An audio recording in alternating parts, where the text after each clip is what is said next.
food na yan kapag Sunday para sa mga Pinay.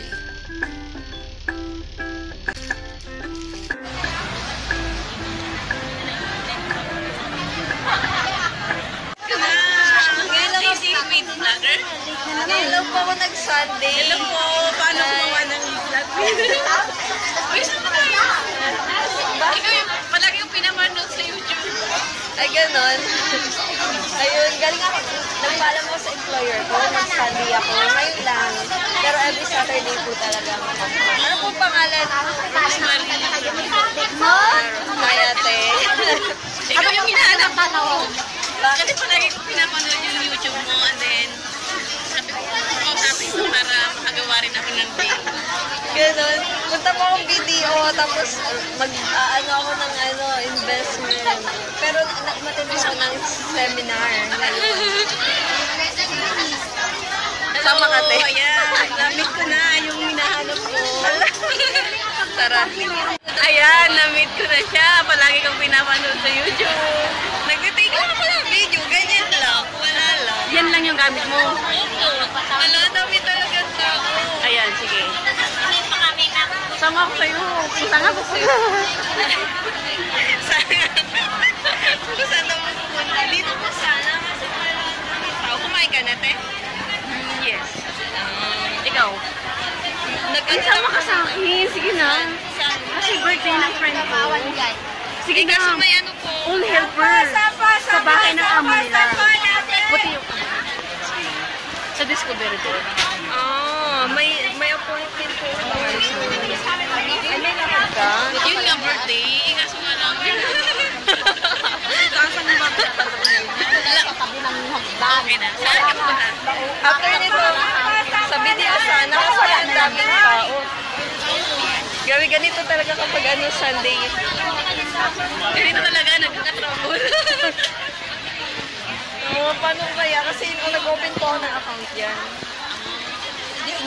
Anak pa pa ng visit sa Punta kong IMG, kukunin ko lang, maghulog lang ako sa investment ko. And then punta ko church. Ha? Sa Saiwan mo. Chinese New Year. Malit pa ako sa anak? Hindi na kayo na lang malit. Una ko ang hirap. Tapos yung binigyan lang ako ng isa lang. Isa lang, no? Di, talagang isa lang siya, pati binata. May aso. May aso siya. Uy, nasa pa tayo. Wala na. Alin mas maganda? Hong Kong? For me, yeah, Hong Kong. Kasi sa Malaysia, wala talaga akong off. Wala akong cellphone, wala akong internet. But sa akin kasi dito lang wala pa akong ibang Ate, share mo naman, ano yung na-experience mo nung first time mo dito sa Hong Kong? Nung first time ko sa Hong Kong, like, napakahirap. Pero tinis ko yon hanggang 4 years.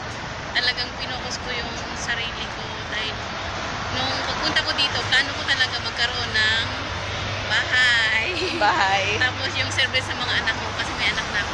Tapos, yun talaga yung plan ko. So, pinukus ko doon. So, in a 4 years, nagkaroon ako ng bahay, but hindi maganda. Wow! Nagkaroon ako ng bahay. And then, nung 4 years na ako, hindi ako i-renew ng amo ko. Pero, natakot ba sila sa yung long service? Sabi nila na hindi na nila kayang bayaran yun. So, kinausap ko yung amo ko na sabi ko, kung pwedeng maghanap ako ng amo at tutulungan nila ako, sabi nila, yes. Okay. Yun, nakahanap naman ako ng amo. Pero, yeah, I'm lucky kasi isa lang siya. Isa lang siyang employee. Mabait. At mabait. Pero, sabi niya, nahirapan ka, pero naka 4 years ka pa rin. Oo, nahirapan ako naka 4 years. Ano masasabi mo doon para kahit mahirap, makontinue pa rin nila, ma-finish contract pa rin sila? Anong tips mo para sa kanila?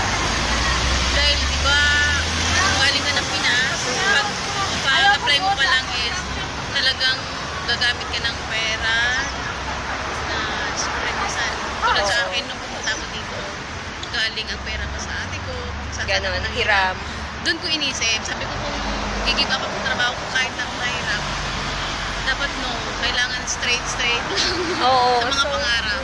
So magtiis, but ang pinaka-importante is pray always. Yan ang ginagamit ko every morning, nagpipray ako and then be good, be humble and honest. Yan. Hardworking. Yes. Wow, winner to si ate. Winner. I'm Nice meeting you, ate. Big... masaya ako dahil na-meet ko yung palagi kong pinapanood sa YouTube. Yung gabi, sabi ko, paano ko kaya mamimit ito? Nahiya ako. Okay. Excited ako tuwing gabi kasi manonood ako sa YouTube about your video. Okay. Paano ko nga, share ko lang kung paano ko siya na-meet si ate. Kasi naglalakad ako sa loob ng Worldwide. Tapos, ayan, paano mo ko nakilala? Hindi, your voice, like, you smile. Ay, wow. Tapos, alam smile, sim with me. Halatang Pilipino. Kasi Wow. nga, di ba ang mga Pilipino, sabi ng amo ko, kasi ang amo ko nga, is British, sabi niya, Filipino, alam ko, smile. Oh. Even it's feel hard, but, ano to smile? Yun, so isa pang tips yun, no? Keep on smiling kahit galit na yung employer nyo, kahit napapagod na Sabi kayo. niya, hindi daw mukha akong matanda kasi nga yung Totoo. palagi Diba? akong nakangiti. Yan. Yan pa yun. Sekreto po namin yun. So, hindi madali yung trabaho namin kasi parang naiisip nila ang dali-dali ng trabaho ko. Yes, we're so blessed po to have good employers. Si ate din may good employer ako. Pero, ganun pa rin yung trabaho. Mahirap pa rin, pero masaya at yun, keep on smiling lang para sa mga pangarap natin. Di ba, ate? Wow, nice meeting you, ate. Nice meeting you also. Okay. Yan. Kami. Nasa Jollibee kami. Sige, tayo. Ang pagpunta po sa abroad, hindi po madali. Mahirap. Pero dahil sa pangarap natin, magagawa natin umalis sa ating bansa para tuparin yung mga pangarap. So, kung nandito ka na sa abroad, i-grab mo na yung opportunity mo. Yeah. Tulad sa akin, nilista ko talaga kung ano yung dapat kong gawin. So, Wow. 10 yun. Ah, Dalawa, sige nga, pwede mo i-share, ate. nung una talaga gusto ko bahay. Tapos gusto ko sasakyan pero matagal pa yan. Kasi, wait lang ha, pakita natin. Ayan, kita kasi namin. May nakita kasi kami yung sasakyan, sabi, napatingin kami, wow. And then sabi ni ate, pangarap ko din yan. Okay. But not that. Hindi daw. Hindi kami kasya ng anak ko. Oh, tama. Kasya kaming Pareho kami ni ate, yun ang bibili namin. pwede. Yan, short lang. Oo. Pamporma lang yan. Yun maganda pang buong pamilya. Sige, ate, ano Kaya yung kung may tips? pangarap kayo, nasa abroad kayo, i-grab nyo na yung opportunity nyo. Like, straight lang sa achieve yung pangarap. Don't Oo. give up. Kahit na sabihin nyo, masungit yung amo. But kung maging mabait ka man parang sa kanila, hardworking ka sa kanila. Kasi nga, di ba yung parang life, parang exchange. Kung mabait ka, ibibigay din ng God. Oo. So, it's safe. At saka, actually, yung employer ko ngayon, naniniwala sila sa ganun. Na mabait daw sila, kaya magkakaroon daw sila ng good helper. Sabi ko, okay, good helper pala. Oo, di ba? So, mas maganda yung gano'n na kahit na nahihirapan natin, parang bang hindi na natin kaya, sabihin natin sa sarili na kaya natin. Yes. Diba? Ayun, so okay na. Paalam na ba tayo? Alam na ba? Sige. Paalam na kami. Ang ganda Bye-bye. ng santi natin. Yes. Happy Sunday, ate. Happy Sunday. Bye-bye. Bye. Hindi, natouch ko yung kamay mo. Like, paano ka, sabi ko, di ba helper ka? Oh. Ba't ang lambot? Hindi tulad sa akin, parang may kalyo-kalyo. May kalyo din po ako. Hindi, pa isa-isa Pero lang. malambot siya. Ayan. Di ba? Tapos yung face, kahit made siya, parang hindi ang gulo.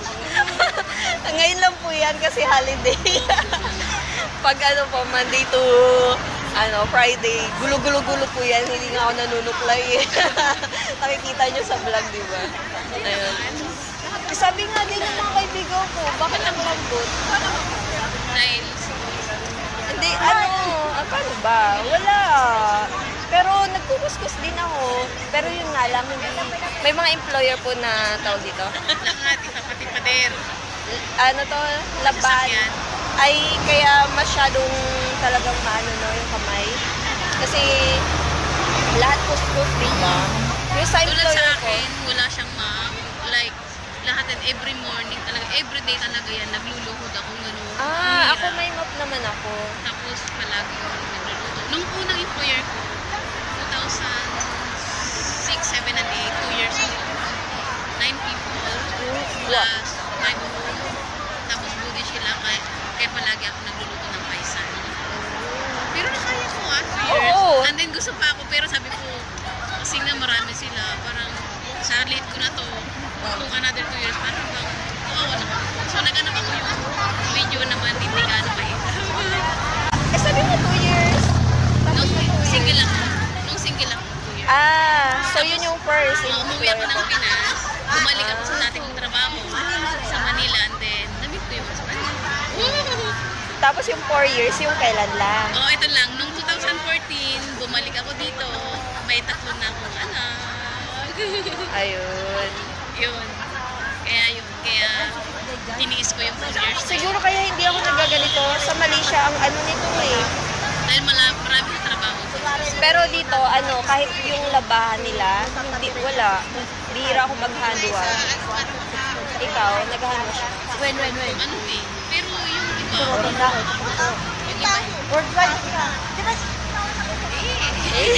Ayun, wala lang. Bye-bye ulit. Bye. Bye.